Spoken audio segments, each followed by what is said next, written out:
अस्सलाम वालेकुम। वालेकुम गल वेले दी नाल अज ही असी आए हैं अपने पिंड आइए तो गराया साहब नूं ना मिलीए ये तो हो नहीं सकता। तो गराया साहब दे नाल जेहड़े साडे वेला जेहड़ा गुजरदा ना वो बड़ा ही वधिया गुजरदा ते असी बहुत सारियां चीज़ां इन्हां कोलों सिखदे भी हैं और सीखण दी कोशिश भी करदे हैं। ते अज भी एक दो गल्लां गराया साहब जी। तुसीं सानूं दसणा आ साडे वर्गे जेहड़े मस्कीन लोग ने ਇਹ ਪਿੰਡ ਛੱਡ ਕੇ ਕਿਉਂ ਜਾਣ ਡਏ ਨੇ। ਕੋਈ ਇਸਲਾਮਾਬਾਦ ਟੁਰ ਗਿਆ, ਕੋਈ ਲਾਹੌਰ ਟੁਰ ਗਿਆ, ਕੋਈ ਕਰਾਚੀ ਜਾ ਕੇ ਵਿਚਾਰਾ ਖੱਜਲ ਹੋਣ ਡਿਆ। ਇਹਦੀ ਕੀ ਵਜ੍ਹਾ ਤੁਸੀਂ ਸਮਝਦੇ ਹੋ? ਹਾਂ ਤੇ ਕੱਢ ਛੜੀ ਸਾਰੀ ਜ਼ਿੰਦਗੀ ਪਿੰਡ। जी ਠੀਕ ਹੈ ਅੱਜ ਵੀ ਮਾਸ਼ਾਅੱਲਾ ਤੁਸੀਂ ਪਰਿਆ ਪੰਚਾਇਤ ਵਾਲੇ ਬੰਦੇ ਹੋ, ਪੂਰੇ ਪਾਕਿਸਤਾਨ ਦੇ ਲੰਬੜਦਾਰ ਮੁਤਹਰਕ ਕਰਤੇ। ਫਿਰ ਐਜੂਕੇਸ਼ਨ ਦੀ ਗੱਲ ਕਰੀਏ ਤੇ ਐਜੂਕੇਸ਼ਨ ਦੇ ਵਿੱਚ ਵੀ ਤੁਸੀਂ ਜਨਾਬ ਆਪਣਾ ਲੋਹਾ ਮਨਵਾਇਆ। ਇਹ ਥੋੜਾ ਜਿਹਾ ਸਾਨੂੰ ਵੀ ਸਮਝਾਓ ਜਿਹੜੇ ਅਸੀਂ ਉੱਡਦੇ ਪੰਛੀ ਵਜ੍ਹਾ ਕੀ ਹੈ, ਕਿਉਂ ਲੋਕ ਛੱਡ ਕੇ ਪਿੰਡਾਂ ਨੂੰ ਜਾ ਰਹੇ ਨੇ ਤੇ ਇਹਦੇ ਬਾਰੇ ਥੋੜਾ ਜਿਹਾ ਸਾਨੂੰ ਦੱਸੋ। ਜਿਹੜਾ ਆਮ ਕਨਸੈਪਟ ਹੈ ਉਹ ਤੇ ਕਿਹਾ ਜਾਂਦਾ ਹੈ ਕਿ ਪਿੰਡਾਂ ਦੇ ਵਿੱਚ ਉਹ ਸਹੂਲੀਅਤ ਨਹੀਂ ਮੌਜੂਦ। ਉਹ ਸਹੂਲੀਅਤ ਦੀ ਕਿਤੇ ਯੂਨੀਵਰਸਿਟੀ ਦਾ ਮਾਮਲਾ, ਕਿਤੇ ਸਿਹਤ ਦਾ ਮਾਮਲਾ, ਕਿਤੇ ਰੋਜ਼ਗਾਰੀ ਦਾ ਮਾਮਲਾ, ਉਹਨਾਂ ਦੀ ਵਜ੍ਹਾ ਤੋਂ ਲੋਕ ਪਿੰਡ ਛੱਡ ਕੇ ਤੇ ਸ਼ਹਿਰ ਵਿੱਚ ਜਾਂਦੇ ਨੇ। ਠੀਕ। ਲੇਕਿਨ ਮੈਂ ਇਹ ਸਮਝਦਾ ਕਿ ਸਾਡੀ ਗੌਰਮੈਂਟ ਨੂੰ ਇਹਦੇ ਬਾਰੇ ਅਗਰ ਸੋਚੇ ਕਿ ਪਿੰਡਾਂ 'ਚ ਉਹ ਸਹੂਲੀਅਤ ਆ ਜਾਣ ਜਿਹੜੀਆਂ ਸ਼ਹਿਰਾਂ 'ਚ ਨੇ ਤੇ ਫਿਰ ਉੱਧਰ ਨਹੀਂ ਜਾਣਗੇ ਲੋਕ। ਜਦਕਿ ਮੈਂ ਇਹ ਸਮਝਦਾ ਵਾਂ ਕਿ ਸਿਹਤ ਦੇ ਮਾਮਲੇ 'ਚ ਜਿਹੜੀ ਪਿੰਡਾਂ ਦੀ ਆਬੋ ਹਵਾ ਹੈ ਉਹ ਕਿਤੇ ਬਿਹਤਰ ਹੈ। ਜਿਹੜੀ ਆਲੂਦਗੀ ਪਿੰਡਾਂ ਦੇ ਵਿੱਚ ਹੈ ਨਹੀਂ ਤੇ ਸ਼ਹਿਰਾਂ 'ਚ ਪਾਈ ਜਾਂਦੀ ਹੈ, ਉਹ ਉੱਥੇ ਤੁਸੀਂ ਦੇਖੋ ਕਿ ਜਿਹੜੇ ਨੇ ਜ਼ਿਹਨੀ ਤੌਰ 'ਤੇ ਲੋਕ ਪਰੇਸ਼ਾਨ ਨੇ। ਬੇਸ਼ੱਕ ਪੈਸਾ ਤਾਂ ਇਕੱਠਾ ਕਰ ਲੈਣਗੇ, ਰੋਜ਼ਗਾਰ ਤੋਂ ਉਹਨਾਂ ਨੂੰ ਮੌਕੇ ਵੀ ਹੈ ਨੇ, ਲੇਕਿਨ ਸਿਹਤ ਉਹ ਨਹੀਂ ਹੈਗੀ। ਠੀਕ ਹੈ। ਸਿਹਤ ਉਹ ਜਿਹੜੀ ਪਿੰਡਾਂ 'ਚ ਉੱਥੇ ਨਹੀਂ।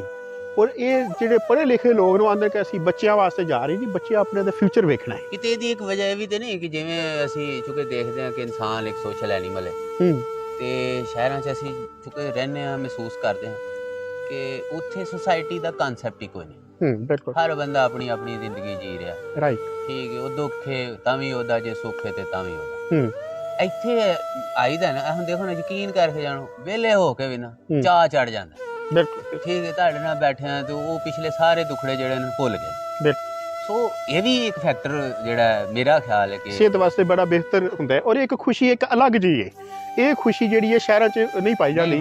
ਲੇਕਿਨ ਇਹ ਜਿਹੜਾ ਕਹਿੰਦੇ ਆ ਕਿ ਉੱਥੇ ਇਹ ਸੋਸ਼ਲ ਐਕਟੀਵਿਟੀਜ਼ ਨਹੀਂ ਹੈ, ਲੇਕਿਨ ਜਿਹੜੇ ਲੋਕ ਪਿੰਡਾਂ ਵਿੱਚ ਸੋਸ਼ਲ ਨੇ ਉਹ ਜ਼ਿਆਦਾ ਬਿਹਤਰ ਸਮਝਦੇ ਨੇ ਔਰ ਬੜੇ ਅੱਛੇ ਤਰੀਕੇ ਨਾਲ ਇਸ ਚੀਜ਼ ਨੂੰ ਉਹਦਾ ਫਾਇਦਾ ਵੀ ਉਠਾ ਰਹੇ ਨੇ। ਜਿਹੜਾ ਆਪਣਾਪਨ ਪਿੰਡਾਂ ਦੇ ਵਿੱਚ ਹੈ, ਪਹਿਲੇ ਵਕਤ 'ਚ ਜਿਹੜਾ ਅਸੀਂ ਬੋਰਡ ਦੇ ਥੱਲੇ ਬੈਠ ਜਾਣਾ ਹੈ, ਕਿਆ ਬਾਤ, ਉੱਥੇ ਬੈਠੇ ਰਹਿਣਾ। ਫਿਰ ਇੱਕ ਬਣਾਇਆ ਹੁੰਦਾ ਸੀ ਪਿੱਪਲ ਦਾ ਥੱਲੇ ਥੜਾ ਬਣਾ ਦਿੱਤਾ ਹੈ, ਉਹ ਥੜੇ ਤੇ ਸਾਰੇ ਪਿੰਡ ਦਿਆਂ ਨੇ ਬਹਿਣਾ, ਜਿਹੜਾ ਵਿਹਲਾ ਉਹਨੇ ਜਾ ਉੱਥੇ ਥੜੇ ਤੇ ਬਹਿਣਾ ਔਰ ਫਿਰ ਸਾਰੇ ਪਿੰਡ ਦੇ ਉੱਥੇ ਮਾਮਲਾਤ ਡਿਸਕਸ ਹੋਣੇ ਨੇ। ਉਹਨਾਂ ਦੇ ਵਿੱਚ ਇੱਕ ਪਿਆਰ ਤੇ ਮੁਹੱਬਤ ਪਾਈ ਜਾਂਦੀ ਜਿਹੜੀ ਸ਼ਹਿਰਾਂ 'ਚ ਨਹੀਂ ਹੈਗੀ। ਸ਼ਹਿਰਾਂ ਵਿੱਚ ਨਫਸੋ ਨਫਸੀ ਹੈ। ਉਹ ਨਫਸੋ ਨਫਸੀ ਇੱਕ ਤੇ ਉਹ ਫੈਕਟਰ ਹੈ ਕਿ ਨਫਸੋ ਨਫਸੀ ਉੱਥੋਂ ਦੀ ਵੈਸੇ ਕੁਛ ਮਾਹੌਲ ਇੰਦਾ ਹੈ, ਲੇਕਿਨ ਕੁਛ ਲੋਕ ਮੈਂ ਇਹ ਸਮਝਣਾ ਕਿ ਜਿਹੜੇ ਪਿੰਡਾਂ 'ਚੋਂ ਜਾਂਦੇ ਨੇ ਉਹ ਵੀ ਨਫਸੀ ਹਵਾ ਲਿਆਣੇ ਲੋਕ ਨੇ। ਉਹਨਾਂ ਨੂੰ ਕਿਸੇ ਨਾਲ ਪਿਆਰ ਮੁਹੱਬਤ ਦਾ ਮਾਮਲਾ ਨਹੀਂ ਹੁੰਦਾ ਕਿ ਕਿਸੇ ਦਾ ਫਾਇਦਾ ਸੋਚਣਾ ਨਹੀਂ ਵਾਸਤੇ ਜਾਂਦੇ। ਉਹ ਅਸਲ 'ਚ ਆਪਣੀ ਗਰਜ ਨੂੰ ਲੈ ਕੇ ਜਾਂਦੇ ਨੇ। ਸੈਲਫਿਸ਼ ਲੋਕ ਜਿਹੜੇ ਨੇ ਉਹ ਪਿੰਡ ਛੱਡ ਕੇ ਜਾਂਦੇ ਨੇ। ਇਹਦਾ ਮਤਲਬ ਹੈ ਸਾਨੂੰ ਤੁਸੀਂ ਨਾ ਸੈਲਫਿਸ਼ ਕਹਿ ਰਹੇ ਹੋ। ਨਹੀਂ, ਮੈਂ ਸੈਲਫਿਸ਼ ਉਹਨਾਂ ਲੋਕਾਂ ਨੂੰ ਕਹਿੰਦੇ ਤੁਸੀਂ ਤੇ ਪਿੰਡ 'ਚ ਹੋ ਨਾ, ਤੁਸੀਂ ਗਏ ਨਹੀਂ। ਹਾਂ ਠੀਕ ਹੈ, ਅਸੀਂ ਪੱਕੇ ਨਹੀਂ। ਚਲੋ ਤੁਸੀਂ ਗਏ ਨਹੀਂ, ਤੁਸੀਂ ਇੱਥੇ ਪਿੰਡ ਵਿੱਚ ਰਹਿੰਦੇ ਹੋ, ਉਹ ਗੱਲ ਕੁਛ ਹੋਰ ਹੈ। ਠੀਕ ਹੈ। ਹਾਂਜੀ, ਲੇਕਿਨ ਜਿਹੜੀ ਮਤਲਬ ਜਿਹੜੇ ਪੱਕੇ ਨਿਕਲ ਗਏ ਨੇ ਔਰ ਜਾ ਕੇ ਡੇਰੇ ਉੱਥੇ ਜਮਾ ਲੈਣ। ਜੀ ਜੀ ਬਿਲਕੁਲ ਐਸਾ ਹੀ ਹੈ। ਬਹੁਤ ਵਧੀਆ ਜੀ। ਤੇ ਇਹਦੇ ਵਿੱਚ ਜਿਹੜਾ ਆਮ ਤੌਰ ਤੇ ਸੂਰਤ ਹਾਲ ਹੈ। ਇਧਰ ਆਓ, ਇਧਰ ਆਪਣੀ ਕੁਰਸੀ ਤੇ ਆਓ ਤੁਸੀਂ। ਨਹੀਂ, ਇੱਥੇ ਬੈਠ। ਅੱਛਾ ਚਲੋ ਠੀਕ ਹੈ। ਠੀਕ ਜੀ। ਇਹਦੇ ਵਿੱਚ ਜਿਹੜੀ ਸੂਰਤ ਹਾਲ ਹੈ, ਅਸੀਂ ਦੇਖਣਾ ਕਿ ਪਿੰਡਾਂ 'ਚ ਗੱਲਬਾਤ ਮਜ਼ਾ ਬਹੁਤ ਹੈ, ਰਹਿਣ ਸਹਿਣ ਬਹੁਤ ਹੈ। ਜਿਹੜੇ ਲੋਕ ਚਲੇ ਗਏ ਨੇ ਤੇ ਉੱਥੇ ਜਾ ਕੇ ਤੇ ਪਰੇਸ਼ਾਨ ਨੇ, ਠੀਕ ਹੈ, ਉਹਨਾਂ ਨੂੰ ਪੁੱਛ ਕੇ ਤੇ ਛੇੜ ਕੇ ਤੇ ਵੇਖੋ ਕਿ ਪਿੰਡ ਕੀ ਸੀ ਤੇ ਇੱਥੇ ਕੀ ਹੈ। ਹੁਣ ਉਹਨੂੰ ਪਛਤਾਉਂਦੇ ਨੇ। ਠੀਕ ਹੈ। ਲੇਕਿਨ ਕੀ ਸੂਰਤ ਹਾਲ ਹੈ ਕਿ ਉਹਨਾਂ ਦੇ ਬੱਚੇ ਉੱਥੇ ਉਸ ਤਰ੍ਹਾਂ ਦੇ ਹੋ ਚੁੱਕੇ ਨੇ ਕਿ ਉਹ ਪਿੰਡ ਵਿੱਚ ਰਹਿ ਨਹੀਂ ਸਕਦੇ, ਗੁਜ਼ਾਰਾ ਨਹੀਂ ਹੋ ਸਕਦਾ। ਲੇਕਿਨ ਮੈਂ ਸਮਝਦਾ ਕਿ ਹੁਣ ਜਿਹੜੀਆਂ ਸਹੂਲਤਾਂ ਨੇ ਪਿੰਡਾਂ ਵਿੱਚ ਵੀ ਬਹੁਤ ਬਿਹਤਰ ਹੋ ਗਈਆਂ ਨੇ ਬਨਿਸਬਤ ਜਿਹੜੀਆਂ ਪਹਿਲਾਂ ਕਦੀ ਹੁੰਦੀਆਂ। ਐਵੇਂ ਗੱਲ ਠੀਕ। ਜਿਵੇਂ ਕਿ ਤੁਸੀਂ, ਮੈਂ ਇਹਦੀ ਮਿਸਾਲ ਦਿਆਂਗਾ ਕਿ ਜਿਵੇਂ ਲਾਹੌਰ ਵਿੱਚ ਤੁਸੀਂ ਕਿਸੇ ਅੱਛੀ ਯੂਨੀਵਰਸਿਟੀ ਜਾਣਾ ਹੈ ਤੇ ਆਪਣੇ ਜਿਹੜੇ ਬਾਹਰ ਲੋਕ ਰਹਿੰਦੇ ਨੇ ਉਹਨਾਂ ਨੂੰ ਟਾਈਮ ਕਿੰਨਾ ਲੱਗਦਾ ਯੂਨੀਵਰਸਿਟੀ ਪਹੁੰਚਣ ਤੱਕ। ਬਿਲਕੁਲ ਠੀਕ। ਜਿਹੜੇ ਅੰਦਰੂਨੇ ਸ਼ਹਿਰ ਨੇ ਉਹਨਾਂ ਤੇ ਜਾਣ ਤੇ ਕਿੰਨਾ ਟਾਈਮ ਲੱਗਦਾ ਯੂਨੀਵਰਸਿਟੀਆਂ 'ਚ? ਬਲਕਿ ਜ਼ਿਆਦਾ ਹੀ ਲੱਗ ਜਾਂਦਾ। ਜ਼ਿਆਦਾ ਲੱਗ ਜਾਂਦਾ। ਇੱਥੇ ਹੁਣ ਜਿਹੜੇ ਯੂਨੀਵਰਸਿਟੀਆਂ ਤਕਰੀਬਨ ਅਕਸਰ ਡਿਸਟ੍ਰਿਕਟ ਵਿੱਚ ਬਣ ਚੁੱਕੀਆਂ ਨੇ, ਹਰ ਸਹੂਲੀਅਤ ਮੌਜੂਦ ਹੈ, ਉਹ ਜਿਹੜੇ ਨੇ ਉਹਨਾਂ ਟਾਈਮ ਹੀ ਉਹਨਾਂ ਨੂੰ ਉੱਥੇ ਸ਼ਹਿਰ 'ਚ ਪਹੁੰਚਦੇ ਪਿੰਡੋਂ ਤੋਂ ਲੱਗਦਾ ਹੈ। ਬਲਕਿ ਜਿਹੜਾ ਮੈਂ ਤੁਹਾਡੀ ਗੱਲ 'ਚ ਅਖਜ਼ ਕੀਤਾ ਨਾ ਪਿੰਡਾਂ ਦੇ ਵਿੱਚ ਹੁਣ ਸਹੂਲਤਾਂ ਵੱਧ ਗਈਆਂ ਨੇ ਮੇਰੇ ਨਜ਼ਦੀਕ ਬਿਹਤਰ ਹੈ। ਅਸੀਂ ਨਾਰੋਵਾਲ ਨੂੰ ਲੈ ਲਈਏ ਜੀ, ਇੱਥੋਂ ਟੋਟਲ 10 ਮਿੰਟ ਲੱਗਦੇ ਨੇ ਮੋਟਰਸਾਈਕਲ ਤੇ। ਜੀ ਠੀਕ ਹੈ, ਤੇ ਯੂਨੀਵਰਸਿਟੀ ਜਿਹੜੀ ਮਰਜ਼ੀ ਤੁਸੀਂ ਜਾਓ ਜੀ। ਔਰ ਵੱਡੀ ਗੱਲ ਤੁਹਾਨੂੰ ਦੱਸਾਂ, ਮੈਂ 2008 ਦੇ ਵਿੱਚ ਨਾ ਮੇਰਾ ਕਜ਼ਨ ਸੀ ਤੇ ਉਹਦਾ ਦਾਖਲਾ ਕਰਵਾਉਣਾ ਸੀ ਜੀ। ਉਹਦੀ ਸਮੈਸਟਰ ਦੀ ਫੀਸ ਹੋਣੀ ਨਹੀਂ ਬਣਦੀ ਜਿੰਨੀ ਉਹਦੀ ਰਿਹਾਇਸ਼ ਤੇ ਖਾਣ ਪੀਣ ਦੀ ਫੀਸ ਬਣਦੀ ਸੀ।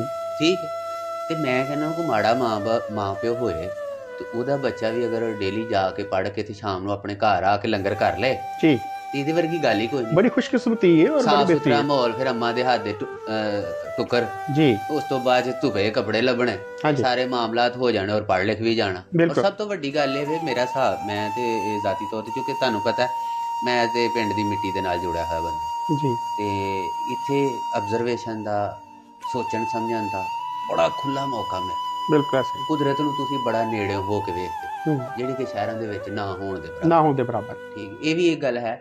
ਤੇ ਮੇਰਾ ਖਿਆਲ ਹੈ ਕਿ ਹੁਣ ਸਾਡੇ ਵਰਗੇ ਲੋਕਾਂ ਨੂੰ ਵੀ ਮੁੜਨਾ ਚਾਹੀਦਾ ਪਿਛਾਂ ਨੂੰ, ਨਵੇਂ ਆਈਡੀਆਜ਼ ਦੇ ਨਾਲ ਜੀ, ਨਵੀਆਂ ਚੀਜ਼ਾਂ। ਤੇ ਠੀਕ ਹੈ, ਸਿੱਖਣ ਦੀ ਹੱਦ ਤੱਕ ਸਹੀ ਹੈ ਕਿ ਤੁਸੀਂ ਜਿੱਥੇ ਕੋਈ ਤਰੱਕੀਆਂ ਨੇ ਉੱਥੇ ਜਾ ਕੇ ਸਿੱਖੋ, ਸਿੱਖ ਕੇ ਤੇ ਫਿਰ ਮੁੜੋ ਪਿਛਾਂ ਨੂੰ ਤੇ ਆਪਣੇ ਕਾਰੋਬਾਰ। ਅੱਜ ਕਿਹੜਾ ਕਾਰੋਬਾਰ ਹੈ ਜਿਹੜਾ ਪਿੰਡ ਨਹੀਂ ਹੋ ਸਕਦਾ, ਸ਼ਹਿਰ ਜਾ ਕੇ ਹੋ ਸਕਦਾ। ਬਿਲਕੁਲ, ਇਹ ਗੱਲ ਠੀਕ ਹੈ, ਮੈਂ ਐਗਰੀ ਕਰਦਾ।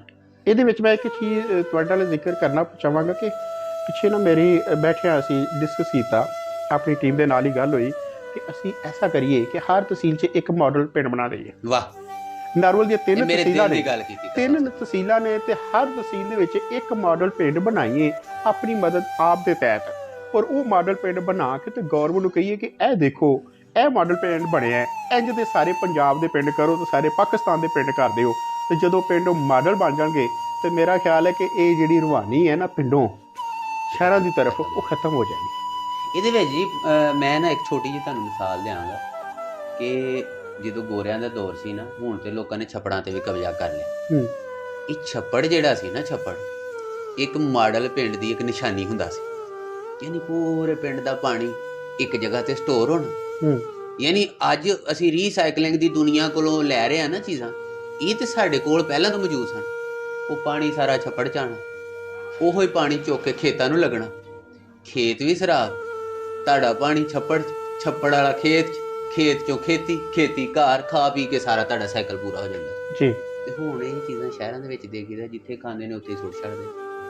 ਠੀਕ ਹੈ, ਉਹ ਗੰਦਗੀ, ਗਲਾਜ਼ਤ, ਇਹ ਦੇਖਿਆ ਨਹੀਂ ਤੁਸੀਂ ਪਿਛਲੇ ਦਿਨਾਂ ਦੇ ਵਿੱਚ ਲਾਹੌਰ ਦਾ ਮੇਰਾ ਖਿਆਲ ਦੁਨੀਆ ਦਾ ਪਹਿਲਾ ਨੰਬਰ ਆ ਗਿਆ ਸੀ ਜਾਂ ਦੂਸਰਾ ਨੰਬਰ ਆ ਗਿਆ ਪੋਲੂਸ਼ਨ ਦੇ। ਜੀ ਬਿਲਕੁਲ ਐਸਾ ਹੀ ਹੈ। ਉਹਦੀ ਵਜ੍ਹਾ ਕੋਈ ਇਹ ਨਹੀਂ ਕਿ ਉੱਥੇ ਡਿਵੈਲਪਮੈਂਟ ਤੇ ਕੋਈ ਪੈਸਾ ਨਹੀਂ ਲੱਗਦਾ, ਇਹ ਤਾਂ ਸਮੋਕ ਦੀ ਪੋਲੂਸ਼ਨ ਲਈ ਹੈ। ਤਾਂ ਅਗਰ ਤੁਸੀਂ ਉੱਥੇ ਜਿਹੜੀ ਸ਼ੋਰ ਦੀ ਪੋਲੂਸ਼ਨ ਹੈ, ਉਹ ਇੱਕ ਕਮਾਲ ਦੀ ਹੈ। ਔਰ ਮੈਂ ਜਿਹੜੇ ਤੱਕ ਮਹਿਸੂਸ ਆਪਣਾ ਕੀਤਾ ਹੈ ਕਿ ਮੈਂ ਤੇ ਉੱਥੇ ਸਮਝਣਾ ਕਿ ਇੱਕ ਜ਼ਿਹਨੀ ਤੌਰ ਤੇ ਬੰਦਾ ਸਕੂਨ 'ਚ ਨਹੀਂ ਰਹਿ ਸਕਦਾ। ਹਰ ਵਕਤ ਜਿਹੜਾ ਉਹ ਸ਼ੋਰ ਦੇ ਵਿੱਚ ਰਹਿਣਾ ਹੈ, ਤੁਹਾਡੀ ਸਰਦਰਦੀ ਨਹੀਂ ਖਤਮ ਹੋ ਸਕਦੀ। ਮੈਨੂੰ ਗੱਲ ਯਾਦ ਆ ਗਈ ਨਾ, ਮਾਮੇ ਹੋਰੀ ਰਹਿੰਦੇ ਨੇ ਉੱਥੇ ਲਾਹੌਰ ਨਾ, ਤੇ ਰਾਤ ਨੂੰ ਮੈਂ ਉੱਠ ਕੇ ਜਦੋਂ ਦਿਲ ਕਰੇ ਬਹਿ ਜਾ, ਤਾਂ ਮਾਮੀ ਮੇਰੀ ਕਹਿੰਦੀ ਪੁੱਤਰ ਕੀ ਚੱਕਰ? ਮੈਂ ਕਿਹਾ ਜਿਹੜਾ ਘੜੀ ਕੇ ਪਿੱਛੋਂ ਰਕਸ਼ਾ ਗੁਜ਼ਰ ਕੇ ਜਾਂਦਾ ਨਾ ਤੁਹਾਡੇ ਕੋਲ, ਹਰ ਕਰਦਾ, ਮੇਰੀ ਅੱਖ ਖੁੱਲ ਜਾਂਦੀ। ਉਹ ਗੱਲ ਤੁਹਾਡੇ ਲਈ ਠੀਕ ਹੈ ਕਿ ਸਕੂਨ ਤੇ ਫਿਰ ਪਿੰਡ ਦੇ ਸਕੂਨ ਪਿੰਡ ਵਿੱਚ ਹੀ ਹੈ। ਸਕੂਨ ਦੇ ਨਾਲ ਤੁਸੀਂ ਰਾਤ ਆਪਣੀ ਨੀਂਦ ਪੂਰੀ ਕਰਦੇ ਹੋ, ਸਵੇਰੇ ਟਾਈਮ ਨਾਲ ਫਜਰ ਵੇਲੇ ਉੱਠ ਕੇ ਅੱਲਾ ਤੋਬਾ ਕਰਕੇ ਤੇ ਆਪਣੇ ਕੰਮ ਧੰਦੇ ਨੂੰ ਚਲੇ ਜਾਂਦੇ। ਫਿਰ ਇੱਕ ਚੀਜ਼ ਬੜੀ ਅਹਿਮ ਦੇ ਜਿਹੜੀ ਪਿੰਡਾਂ ਦੇ ਵਿੱਚ ਦੇ, ਉਹ ਕੀ ਹੈ ਕਿ ਖੁਦਾ ਨਾ ਖਾਸਤਾ ਕੋਈ ਬੰਦਾ ਬਿਮਾਰ ਹੋ ਜਾਂਦਾ ਹੈ ਤਾਂ ਸਾਰੇ ਪਿੰਡ ਵਾਲੇ ਪਤਾ ਲੈ ਆਉਣਾ ਹੈ, ਹਰ ਬੰਦੇ ਨੇ ਪਤਾ ਕਰਨਾ ਹੈ। ਫਿਰ ਇੱਕ ਚੀਜ਼ ਹੋਰ ਹੈ ਕਿ ਵੇਖਣਾ ਨਾ ਕਿ ਇਹਦੇ ਜਿਹੜਾ ਇਹ ਜਿਹੜੀ ਇਸ ਵਕਤ ਕੰਡੀਸ਼ਨ ਠੀਕ ਨਹੀਂ, ਤਾਂ ਉਹਨਾਂ ਨੇ ਕੋਸ਼ਿਸ਼ ਕਰਨੀ ਹੈ ਕਿ ਕਿਸੇ ਨਾ ਕਿਸੇ ਤਰੀਕੇ ਨਾਲ ਬੰਦਾ ਠੀਕ ਹੋਏ। ਤੇ ਸ਼ਹਿਰ ਵਿੱਚ ਪਿਆ ਤਾਂ ਪੁੱਛਦਾ ਹੀ ਕੋਈ ਨਹੀਂ, ਉਹ ਤਾਂ ਮਹੱਲੇ ਵਾਲਾ ਵੀ ਨਹੀਂ ਕੋਈ ਪੁੱਛਦਾ। ਲੋ ਜੀ, ਗੱਲ ਵੀ ਨਹੀਂ ਪੁੱਛਦਾ। ਗੱਲ ਇਹ ਜੇ ਕਿ ਆ ਜੇ ਅੰਦਰੋਂ ਲੰਬੜਦਾਰਾਂ ਵਾਲੀ ਗੱਲ ਨਿਕਲੀ ਹੈ ਜੀ। ਲੰਬੜਦਾਰ ਦਾ ਦੁੱਖ ਵੀ ਸਾਂਝਾ ਤੇ ਸੁੱਖ ਵੀ ਸਾਂਝਾ ਹੈ ਜੀ। ਉਹਨੂੰ ਪਤਾ ਹੁੰਦਾ ਹੈ ਕਿ ਆਮ ਆਵਾਮ ਦੀ ਨਬਜ਼ ਕੀ। ਤੇ ਇਹ ਜਿਹੜੇ ਤੁਸੀਂ ਦੱਸੀ ਹੈ ਨਾ ਗੱਲ, ਸਾਨੂੰ ਤੇ ਮਜ਼ਾ ਆ ਗਿਆ ਜੀ ਕਿ ਪਿੰਡ ਦੇ ਵਿੱਚ ਦੁੱਖ ਵੀ ਸਾਂਝੇ ਹੁੰਦੇ ਨੇ, ਸੁੱਖ ਵੀ ਸਾਂਝੇ ਹੁੰਦੇ। ਠੀਕ ਹੈ, ਮਜ਼ਾ ਆਉਂਦਾ ਲੋਕਾਂ ਨਾਲ ਬਗਲ ਕੇ। ਮੈਂ ਹੁਣ ਤੁਹਾਨੂੰ ਦੱਸਦਾ ਕਿ ਅੱਜ ਮੈਂ ਆਇਆ ਵਾਂ ਤੇ ਕਿਸੇ ਕੰਮ ਵਾਸਤੇ ਹੀ ਆਇਆ ਹਾਂ, ਤੁਹਾਨੂੰ ਪਤਾ ਹੀ ਜੀ। ਤੇ ਉਹ ਜਦੋਂ ਚਾਚੇ ਤਾਏ ਸਾਰੇ ਜੱਫੀਆਂ ਲਾਲਾ ਮਿਲਦੇ ਹਨ ਤਾਂ ਪਿਛਲੇ ਸਾਰੇ ਦੁੱਖੜੇ ਜਿਹੜੇ ਨੇ ਉਹ ਖਤਮ ਹੋ ਜਾਂਦੇ। ਅਜੀਬ ਜਿਹੀ ਖੁਸ਼ੀ ਹੁੰਦੀ ਤੇ ਅੰਦਰੋਂ ਤੁਸੀਂ ਮੁਤਮਿਨ ਹੋ ਜਾਂਦੇ। ਔਰ ਇਹ ਜਿਹੜਾ ਇਤਮਾਨਾਨ ਹੈ ਨਾ, ਇਹ ਜਿੰਨੀ ਮਰਜ਼ੀ ਤੁਹਾਡੇ ਕੋਲ ਦੌਲਤ ਹੋਵੇ, ਜਿੰਨਾ ਮਰਜ਼ੀ ਤੁਹਾਡੇ ਕੋਲ ਮਾਲ ਹੋਵੇ, ਇਹ ਨਹੀਂ ਜੇ ਲੱਭਦਾ ਦਵਾਈ ਖੁਦਾ ਦੀ। ਠੀਕ ਹੈ, ਮੈਂ ਅਗਲੇ ਦਿਹਾੜੇ ਉੱਥੇ ਗੁਲਬਰਗ ਗ੍ਰੀਨ ਬੈਠਾ ਹਾਂ ਤੇ ਇੱਕ ਉੱਥੇ ਹਾਈਲੀ ਮਤਲਬ ਬੜਾ ਰੈਂਕ ਵਾਲਾ ਬੰਦਾ, ਤੇ ਮੈਨੂੰ ਤੁਸੀਂ ਗੱਲ ਸੁਣੋਗੇ ਤੁਹਾਨੂੰ ਵੀ ਹੈਰਾਨੀ ਹੋਏਗੀ ਕਿ ਕਿਸ ਕਿਸਮ ਦੇ ਨਫਸਿਆਤੀ ਲੋਕ ਜਿਹੜੇ ਨੇ ਏਡੇ ਏਡੇ ਅਹੁਦਿਆਂ ਤੇ ਬੈਠੇ ਤੇ ਰਿਟਾਇਰ ਹੋ ਗਏ। ਉਹ ਕਹਿੰਦਾ ਬੜੇ ਪਿਆਰ ਨਾਲ ਆਪਣੇ ਲੋਕ ਬੜੀ ਵਡਿਆਈ ਕਰ ਰਿਹਾ ਸੀ, ਕਹਿੰਦੇ ਯਾਰ ਮੇਰੇ ਘਰ ਪ੍ਰਾਹੁਣੇ ਆ ਜਾਣਾ ਤੇ ਮੈਂ ਘਰੋਂ ਬਾਹਰ ਸੌਣਾ ਜਾ। हैं मैं मतलब ਚੌਂਕ ਗਿਆ ਨਾ ਕਿ ਮੈਂ ਸਰ ਜੀ ਇਹ ਕਿਹੜੀ ਤੁਸੀਂ ਗੱਲ ਕਰ ਉਹ ਕਹਿੰਦਾ ਯਾਰ ਸ਼ੋਰ ਮਚਾਉਂਦੇ ਨੇ ਫਿਰ ਆਵਾਜ਼ਾਰ ਹੋਣਾ ਮੈਨੂੰ ਨਹੀਂ ਅੱਛਾ ਲੱਗਦਾ ਇਸ ਵਾਸਤੇ ਮੈਂ ਫਿਰ ਉਸ ਦਿਨ ਜਿਹੜਾ ਨਾ ਮੈਂ ਆਪਣੇ ਦੂਸਰੇ ਫਾਰਮ ਹਾਊਸ 'ਤੇ ਚਲਾ ਜਾਣਾ ਜਦੋਂ ਉਹ ਤੁਰ ਜਾਂਦੇ ਨੇ ਇਹ ਨਹੀਂ ਰੱਬ ਦੀ ਰਹਿਮਤ ਨੂੰ ਠੁਕਰਾਉਣ ਦੀ ਸਿੱਧੀ ਗੱਲ ਇਹ ਜੀ ਅਸੀਂ ਸਾਡੇ ਕੋਲ ਪ੍ਰਾਹੁਣਾ ਨਾ ਆਇਆ ਹਫ਼ਤਾ ਸਾਡੀ ਵੈਸੇ ਹੀ ਬੇਸਕੂਨ ਹੋ ਜਾਂਦੇ ਕਿ ਯਾਰ ਪਤਾ ਨਹੀਂ ਰੱਬ ਰੁੱਸ ਗਿਆ ਕਿ ਸਾਡੇ ਵੱਲ ਕੋਈ ਬੰਦਾ ਹੀ ਨਹੀਂ ਆ ਰਿਹਾ ਤੇ ਇਹ ਚੀਜ਼ਾਂ ਜਿਹੜੀਆਂ ਨੇ ਨਾ ਜਿਹੜਾ ਅਸੀਂ ਅਕਸਰ ਆਪਣੀ ਗੱਲ ਵੇਲੇ ਦੇ ਵਿੱਚ ਵੀ ਇਹ ਗੱਲ ਕਰਦੇ ਹੁੰਦੇ ਹਾਂ ਕਿ ਆਪਣੀ ਰੋਹ ਰੀਤ ਨੂੰ ਲੈ ਕੇ ਅਸੀਂ ਚੱਲਣ ਵਾਲੇ ਲੋਕ ਹਾਂ ਸਾਡਾ ਪੰਜਾਬ ਖਾਸ ਤੌਰ 'ਤੇ ਪੰਜਾਬੀ ਔਰ ਉਸ ਦੀ ਅਹਿਮ ਬਾਤ ਇਹ ਕਿ ਜਿਹੜੇ ਮਿੱਟੀ ਨਾਲ ਜੁੜੇ ਹੋਏ ਲੋਕ ਨੇ ਜਿਹੜੇ ਪਿੰਡਾਂ ਵਾਲੇ ਲੋਕ ਨੇ ਉਹਨਾਂ ਅੱਜ ਵੀ ਜਿਹੜੀ ਹੈ ਨਾ ਇਹ ਆਪਣੀਆਂ ਰੀਤੀ ਰਿਵਾਜਾਂ ਨੂੰ ਜਿਹੜਾ ਨਾ ਕਾਇਮ ਰੱਖਿਆ ਔਰ ਇਹ ਮੁਹੱਬਤ ਖਾਸ ਤੌਰ 'ਤੇ ਜਿਹੜੀ ਗੁੰਨੀ ਹੋਈ ਹੈ ਇਸ ਮਿੱਟੀ ਦੇ ਵਿੱਚ ਤੇ ਉਹਦੇ ਨਾਲ ਤੇ ਕਿਆ ਬਾਤ ਤੇ ਬਾਕੀ ਫਿਰ ਵੀ ਇਹ ਵੇ ਕਿ ਜੀ ਕਿਸੇ ਨਾ ਕਿਸੇ ਅਸੀਂ ਇਹ ਨਹੀਂ ਕਹਿੰਦੇ ਕਿ ਸਾਰੇ ਹੀ ਕੋਈ ਖੁਦਾ ਨਾ ਖਾਸਤਾ ਕੋਈ ਗਲਤ ਹੀ ਹੈ ਠੀਕ ਹੈ ਹਿਜਰਤ ਕਰਨੀ ਚਾਹੀਦੀ ਲੇਕਿਨ ਇਹ ਵੇ ਕਿ ਉਹ ਹਿਜਰਤ ਦਾ ਮਕਸਦ ਲਾਲਚ ਨਹੀਂ ਹੋਣਾ ਚਾਹੀਦਾ ਆਪਣੀ ਜ਼ਰੂਰਤ ਹੋਣੀ ਚਾਹੀਦੀ ਅਸੀਂ ਹੁਣ ਜ਼ਰੂਰਤਾਂ ਆਪਣੀਆਂ ਪੂਰੀਆਂ ਕਰਕੇ ਅਲਹਮਦੁਲਿਲਾ ਆਉਂਦੇ ਹਾਂ ਤੁਹਾਡੇ ਜੈਸੇ ਵੀਰਾਂ ਨੂੰ ਮਿਲਦੇ ਹਾਂ ਫਿਰ ਆਪਣੀ એનર્ਜੀ ਦੁਬਾਰਾ ਤੋਂ ਬਹਾਲ ਕਰਕੇ ਫਿਰ ਚਲੇ ਜਾਂਦੇ ਹਾਂ ਫਿਰ ਆ ਜਾਂਦੇ ਤੇ ਪਿੰਡ ਵੀ ਬਾਦ ਰੱਖਿਆ ਸ਼ਹਿਰ ਵੀ ਬਾਦ ਰੱਖਿਆ ਤੇ ਬਾਕੀ ਜਿਉਂਦੇ ਵਾਸਤੇ ਰਹੋ ਜੀ ਤੁਹਾਡੇ ਨਾਲ ਜਦੋਂ ਗੱਪ ਲਾਈ ਦੀ ਸਾਨੂੰ ਤੇ ਬੜੀ ਚਾਸ ਆਉਂਦੀ ਬਹੁਤ ਸ਼ੁਕਰੀਆ ਤੇ ਇਨਸ਼ਾਅੱਲਾ ਅਸੀਂ ਫੇਰ ਆਵਾਂਗੇ ਫਿਰ ਤੁਹਾਡੇ ਨਾਲ ਗੱਪਸ਼ਪ ਲਾਵਾਂਗੇ ਚੱਸ ਲਵਾਂਗੇ ਫਿਰ ਅਸੀਂ ਚੱਲ ਜਾਵਾਂਗੇ ਤੁਸੀਂ ਸਮਝ ਲਓ ਕਿ ਸਾਡੇ ਵਾਸਤੇ ਨਾ ਫਿਊਲ ਦਾ ਕੰਮ ਕਰਦੇ ਹੋ ਅਸੀਂ ਦੁਬਾਰਾ ਆਪਣੀ એનર્ਜੀ ਬਹਾਲ ਕਰਕੇ ਜਾਵਾਂਗੇ ਤੇ ਬਹੁਤ ਸ਼ੁਕਰੀਆ ਤੁਹਾਡਾ ਅੱਲਾਹ ਤਾਲਾ ਤੁਹਾਨੂੰ ਸਲਾਮਤ ਰੱਖੇ ਤੇ ਵੇਖਣ ਵਾਲਿਆਂ ਵਾਸਤੇ ਹੀ ਜਿਹੜਾ ਅਸੀਂ ਅਕਸਰ ਗੱਲ ਕਰਦੇ ਹੁੰਦੇ ਹਾਂ ਤੁਹਾਡੇ ਵਾਸਤੇ ਇਹ ਛੋਟੀਆਂ ਚੀਜ਼ਾਂ ਅਸੀਂ ਲੈ ਕੇ ਆਉਂਦੇ ਹਾਂ ਇਹਨਾਂ ਦੇ ਵਿੱਚ ਲੈਸਨ ਹੁੰਦਾ ਖਾਸ ਤੌਰ 'ਤੇ ਉਹ ਬੰਦੇ ਜਿਨ੍ਹਾਂ ਨੇ ਜ਼ਿੰਦਗੀ ਹੰਢਾਈ ਹੁੰਦੀ ਹੈ ਜਦੋਂ ਉਹਨਾਂ ਨਾਲ ਗੱਪ ਲਾਈ ਦੀ ਉਹ ਆਪਣੇ ਤਜਰਬੇ ਦੀ ਰੂਹ ਦੇ ਵਿੱਚ ਸਾਰੀਆਂ ਗੱਲਾਂ ਦੱਸਦੇ ਤੇ ਸਾਡੇ ਵੀਰ ਭਰਾ ਸਾਹਿਬ ਜਿਹੜੇ ਨੇ ਇੱਕ ਛੋਟੀ ਮੋਟੀ ਸ਼ੈ ਨਹੀਂ ਹੈ ਬਾਕੀ ਸਾਡੇ ਵਾਸਤੇ ਉਹ ਕਹਿੰਦੇ ਘਰ ਦੀ ਮੁਰਗੀ ਦਾਲ ਬਰਾਬਰ ਸਾਡੇ ਵੱਡੇ ਵੀਰ ਨੇ ਅਸੀਂ ਜਦੋਂ ਮਰਜ਼ੀ ਕਾਬੂ ਕਰ ਲੈਂਦੇ ਅੱਲਾਹ ਤਾਲਾ ਇਹਨਾਂ ਨੂੰ ਸਲਾਮਤ ਰੱਖੇ ਤੇ ਸਾਡਾ ਇਹ ਮਾਣ ਨੇ ਤੇ ਇਹਨਾਂ ਦਾ ਇਹ ਮਾਣ ਕਾਇਮ ਰਹੇ ਇਹ ਜਿਸ ਮਕਸਦ ਨੂੰ ਲੈ ਕੇ ਤੁਰੇ ਹੋਏ ਨੇ ਅੱਲਾਹ ਤਾਲਾ ਇਹਨਾਂ ਨੂੰ ਆਪਣੇ ਮਕਸਦ ਦੇ ਵਿੱਚ ਕਾਮਯਾਬ ਕਰੇ ਤੇ ਤੁਹਾਡਾ ਵੀ ਜਿੱਥੇ ਵਸਦੇ ਹੋ ਹੱਸਦੇ ਰਹੋ ਜਿਉਂਦੇ ਰਹੋ ਅੱਲਾਹ ਤਾਲਾ ਤੁਹਾਡੇ 'ਤੇ ਵੀ ਆਪਣੀ ਖਾਸ ਕਰਮ ਨਵਾਜ਼ੀਆਂ ਕਰੇ ਰੱਬ ਰੱਖ